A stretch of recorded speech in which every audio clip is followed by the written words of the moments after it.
everyone, I'm Bruno, like you said. I'm an iOS developer in Supercharge, and as you said today, I'm going to talk about unit tests and UI tests. I'm going to give a quick introduction to you guys how to start writing your unit tests, UI tests on Xcode without using any other framework, just the native frameworks from iOS. So what is testing? This is my definition. Testing for me is making sure that the code works properly.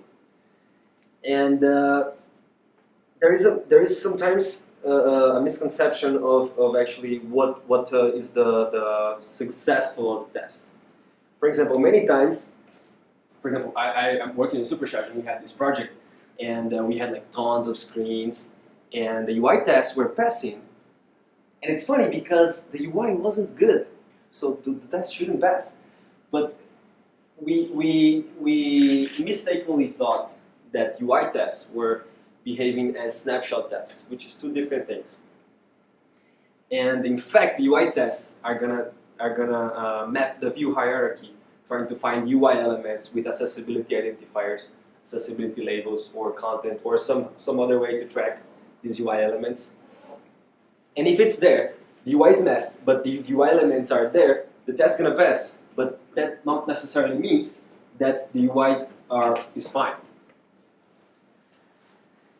Why should you care about tests? If you have like heavy business logic, if you have like a lot of stuff that can be easily broken, and you have many people working on this project, you have branches, you have merging conflicts, and basically every one of the reasons that you can have for tests is making your code base bug-proof. So you don't want what is already done to have problems. You want the things that you already done. You don't want to do rework.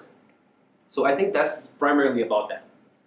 It's about keeping your code base safe from new issues and etc.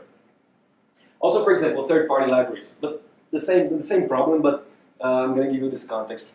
For example, how many of you use CocoaPods, for example? You are iOS developers, all of you. So please raise your hand if you use CocoaPods. Everyone uses CocoaPods. Nice. I'm going to make some money out of it. And for example, if you don't lock the pod version of your pods, if you don't lock on your pod file the pod version, every time you run pod install, pod update, it will update automatically behind, like under the roof. I think this is the expression. Yeah, right? We will not see the update, but actually the whole third-party library was updated. And they can change some crucial methods, crucial information on their framework that gonna affect directly your application. And you don't want that. But if you have tests, it's fine, because then suddenly your tests are not passing anymore and you can check what happened. So this is like one concept that you can understand why would it be good to use testing. There are three types of testing pretty much. There's like the most common test, which is what she's doing, like tapping screen by screen and checking. But this is quite an expensive job to pay. You have to pay someone to be there all the time, checking screen by screen if everything is fine. Why not make it all automatic? You can use UI or unit tests automatic. You just write a script and then it's done. You don't have to hire anyone else. So that's the reason why I'm going to present this to you guys today, because to make your life easier with that. Nice. So how do you start to do this? When you create a project, Xcode will display this to you. And if you want to include unit tests on your application, you just select this checkbox. If you want to include UI tests, you select the checkbox. What it's doing is adding a target to your application with a UI test target or a unit test target. You can do this manually later. You don't have to do this on the creation of the project. But of course, if you are creating a project, you have the intent to use this type of tests, why not just use the checkbox? So, as I said, it creates a target and info playlist for every target that you have. One example class, but you can have many others. And you navigate to the class, you're going to see this with a bunch of comments, but I just deleted so you can see it like more clear. And with experience, you understand that some stuff, there is no guide, but they're like quite tricky things that you can get like from the first trials that you use UI tests or unit tests. For example, every test case that you have, every test method that you have, needs to start with the word test. like this, Xcode automatically recognizes it. And when you run the entire suite, every method that starts with the word test will run automatically. Also, for example, if you come from Objective-C, like me, you used to have some boilerplate methods like before all, before each, and after all. This is literally what it says. Before all the tests, run this. Before each test, run this. After each test, run this. And after all the tests, run this. On Swift, when you create this test, and you create the unit test target, the example doesn't come with this anymore. It doesn't come with before all or after all. It comes with tear down and setup. But the setup and tear down are like before each and after each. If you want to achieve the same behavior of before all and after all, you have to override class function to set up and to tear down. I'm going to give you the same effect that you had before on Objective-C. Something cool from XUI tests, but not very safe, I would say, is this test recorder thing. It's cool if you are not used to write tests yet, but once you are done, stop using it and write your codes, write your tests for real, because I'm going to show you on the next slide that sometimes it understands not very well your UI. So, the way that it finds your UI elements, I created this app here. For example, I put 3 buttons, and for each one of them, I put one type of accessibility. One I put accessibility label, one I put identifier, and another one I just put the content, the name.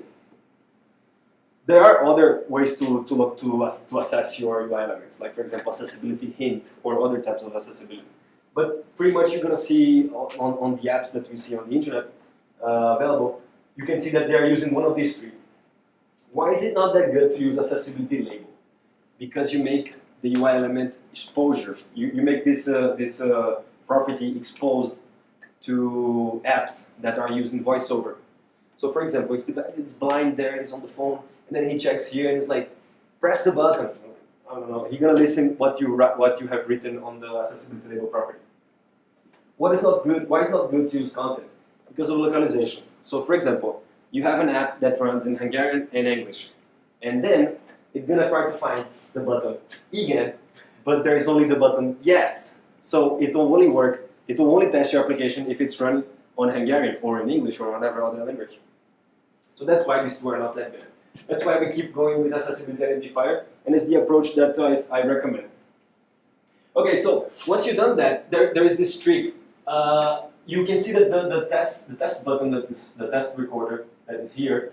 Like I didn't take the screenshot, but normally is here on this part of the Xcode. It only gets available for you. It only gets enabled when you click inside the scope of the test method. If you click outside, it gets disabled, and you cannot run this test recorder too. So I click there, and then I click here, here, and here, and you can see that it created some weird stuff. Other elements containing button identifier element, but it literally is the same thing of saying, oh, XUI application is app, then check for buttons with this accessibility here, and then tap, which is the action that we want to reproduce. And we could have done this straight without these other elements containing, because this is all XUI element query. This you have to pass. You have to pass which type of UI element are you tracking. So you pass buttons, you pass labels, you pass collection views, you pass table views, whatever. And you parameterize the accessibility label identifier or any other type of tracker that you want to find the element UI. I don't know about the hierarchy, like the priority. So for example, what if I put like the accessibility identifier label and content on the same button? What it would track?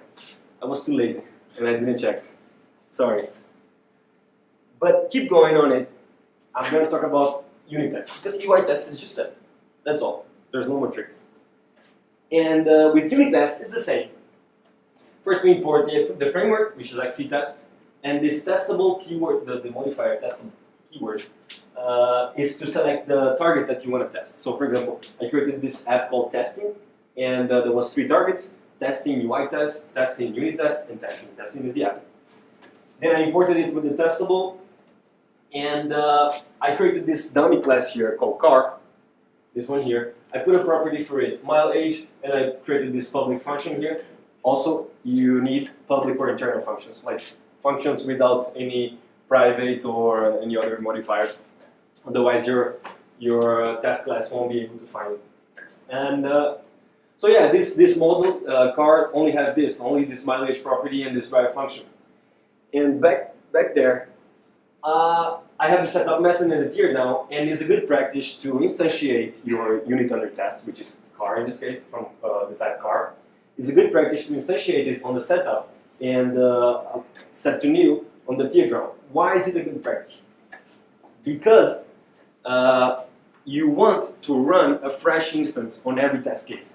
Because for example, if I don't put anything on the tier down on the setup, and I just instantiate this unit under test here outside, if I have, for example, 2 times the method drive, for example, I want to test the method drive, if the car is driving well. And I call one time drive passing 10 miles, and another time passing 10 miles, and I want both each method would expect the car to drive 10 miles, then it have 10 miles on the odometer.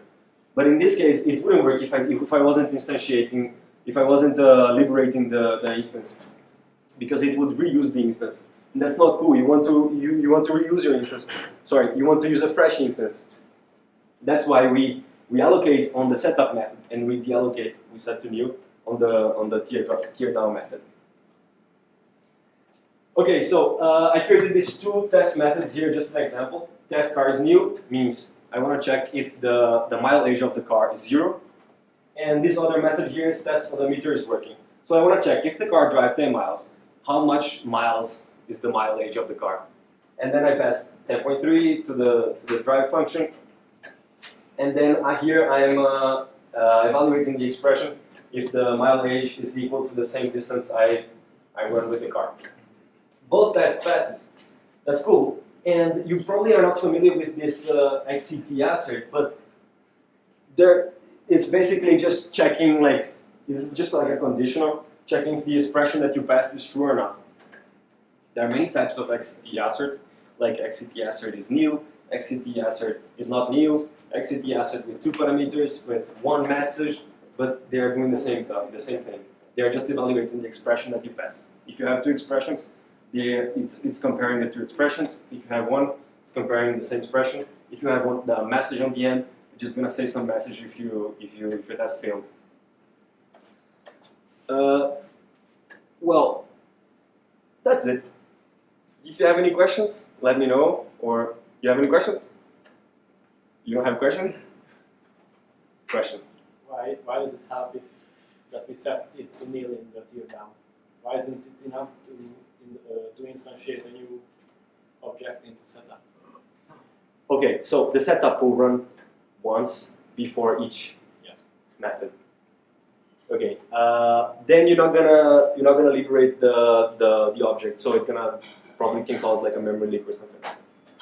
But the next time it will create a new object, then it will be free, I think. In the same, yeah, I don't know, but maybe just like in terms of design pattern, like using like code, how can I say it? Code style, like using like instantiating in one and liberating in another. I don't know. But it seems like the way that I learn is like normally you assign and then you liberate, then you run the test expressions that you want, and then you do the same for every test case that you have. Anyone more questions? No? I won't. Since it's been a while since I did test in Xcode, is there a way to do parameterized tests nowadays? Parameterized tests? What do you mean? Yeah. So in order to reduce the boilerplate code, you have a bunch of test cases, like testing all kinds of edge cases where it's a single function. Like this is the input, this is the expected output. So using parameterized tests, like in Java or on Android, you can reuse the same test and just have 2 lists of these expected outcome and input. Like you don't have to actually write all the test cases like singular tests. Just use I see. test Like and use the parameters to do this like. Like if you have like some sort of list of expected results and then just like call the functions. Is that what you mean? Yeah, pretty much. Like if I have a calculator function that expects the formula needs to be calculated as a string, and I have the expected outcomes as a string again, like 1 plus 1 equals 2, 1 plus 3 equals 4, then I don't need to write all the tests for all of these edge cases. I see. Just have one single test, and this is the list of inputs, and this is the list Yeah. Actually, we did this before. The way that we did was we created one test case, and we create private functions below. And if one of the functions returns something that wasn't expected, the single test that we have, the single test case, was failing. But I think that's what you meant. Like you're basically gonna do a lot of tests, small tests inside of one test, right? And then you get the outcome of the whole suite. That's what you mean? kind If of like it's- having some support inside of Xcode. So these tests would actually be called out as separate test cases in Xcode as well. Mm-hmm. Well, if I understood well what you're saying, like, I think, yeah, like you can have, no. Like, you mean like some sort of subtest, like a test inside Pretty of a much, test. yeah. Yeah, no, Xcode doesn't support that. I mean, at least as far as I know, no. But, yeah, that's cool. I'm gonna definitely check for that. Okay, guys, thank you.